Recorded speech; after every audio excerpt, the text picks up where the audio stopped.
Happy December, everyone! In the spirit of this season, this month we are covering the truest gospel from a galaxy far, far away. Thanks to Rogue One coming out December 16th, it's canon Star Wars month. And what better way to celebrate the canon than by covering the best canon ongoing comic right now that wasn't ongoing. So massive spoilers for the 2015 Darth Vader comic incoming. You've been warned.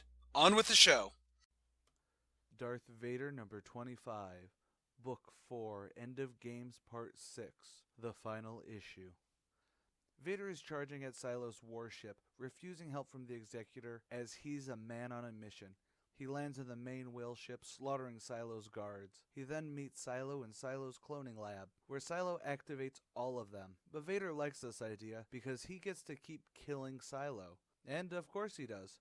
He then walks to the main Silo, who's on the bridge. But Silo is still immortal. Vader uses the Force to say that he will fly into the sun. But Silo laughs. His fleshy brain under the glass floor, because of course, is shielded from such trickery. But Vader wasn't using the Force to manipulate Silo, as the whale ship, which if you recall is part space whale and part cybernetic base, begins to turn towards the sun. Silo tries everything he can to get dominant control over the whale, but to no avail. Vader walks back to his ship and leaves, as Silo claims that it is impossible, as he burns up in the sun. Back aboard the Executor, Vader asks his master if there's anything else he needs. The Emperor says that he'd want a full report of everything that happened, but Vader's aide has filled in the gaps. Aphra steps out of the shadows as the Emperor brings up him trying to make an empire within the Empire and all the other stuff he did against the Emperor and for his own gains. But Vader isn't in trouble. The Emperor is impressed and happy that Vader finally let his anger and pride guide him to the darkest place, the Sith place.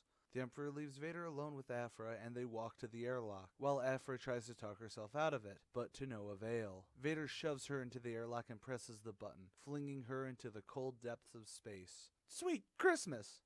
Vader then rejoins the Emperor, this time with Grand General Tej in front of them. He has failed the Empire and is being demoted. The fleet and the Executor are now under Darth Vader's command, with Tej as his subordinate. The Emperor leaves so that Vader can best show his new subordinate how things are done. Tej explains his actions and tries to talk himself out of a punishment, but to no avail. Vader force chokes him to death.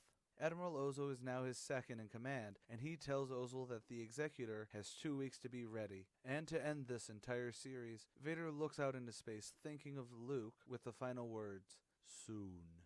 But wait, there's more!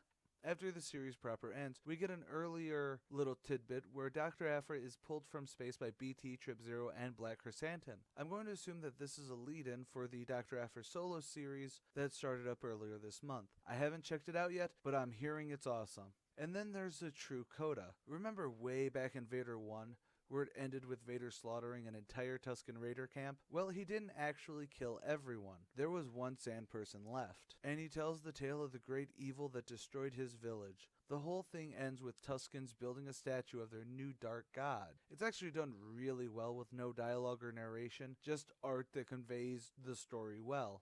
Okay, time for the official wrap-up. Everyone who betted against Vader is now dead, at least to him. I'm not sure if Vader actually knew Aphra would survive, but I like to think that he didn't because he no longer embraced humanity. But at the same time, we see that he has some humanity left with Luke at the end, so maybe. But I was legitimately surprised because I knew the Aphra book was coming out, so seeing her injected into the airlocks was actually kind of surprising to me. And I love that they even bring up that he promised her a lightsaber death way back when, and the airlock was her least desired way to die. I think that's also part of why I think that there may be a chance that Vader didn't want her dead, or at least didn't want to kill her, but then again, it was her most hated way to go, so there's another reason why I really can't decide on if it's awesome or awesome. Trying to figure out what flavor of awesome. As for Silo, we knew that the fight wouldn't be something big. Silo isn't a warrior, and you had Vader now totally pissed and all dark side heavy, so obviously. But a freaking son? It was awesome. Awesome to the max. It was deserved and built up, so it wasn't like the Morit fight a couple issues ago, which I actually was really disappointed with how cheap it felt. I mean, granted, he was launched into the atmosphere, so that was actually kind of cool, but you know what I mean.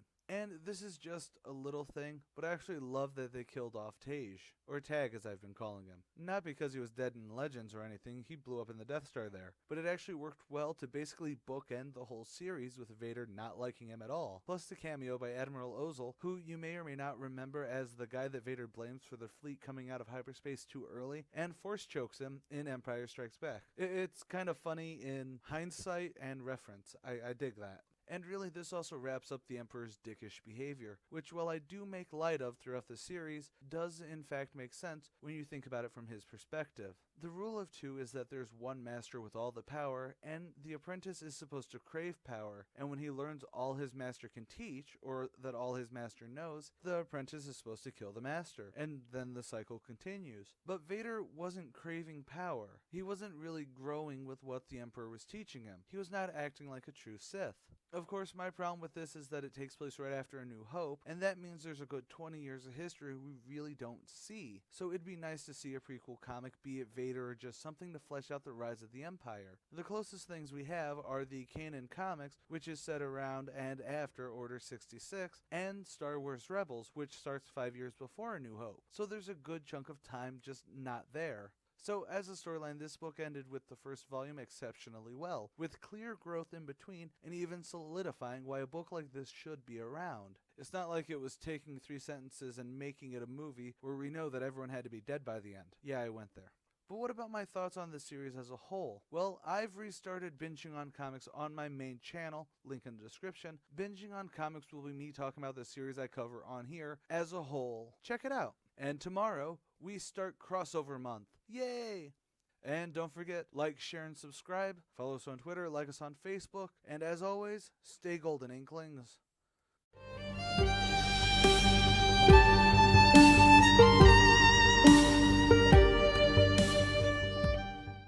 Thanks for watching. If you like this video, like, share, and subscribe. As always, if you agree or disagree with me, or just want to add your own comments, theories, or criticisms, leave a comment below. Don't forget to check out my other channels, Comic Sins and The Archivist, links on screen. I also want to give a huge shout out to Star Wars Explained and Star Wars Theory. I may be talking about my views on Darth Vader comics this month, but both of these channels have been spectacular when dealing with the whole of Star Wars, both canon and legends. Links also on screen. And finally, my credits song is lifted from Taylor Davis's epic Star Wars medley. Check out her channel where she plays some epic violin. And as always, stay golden, Inklings.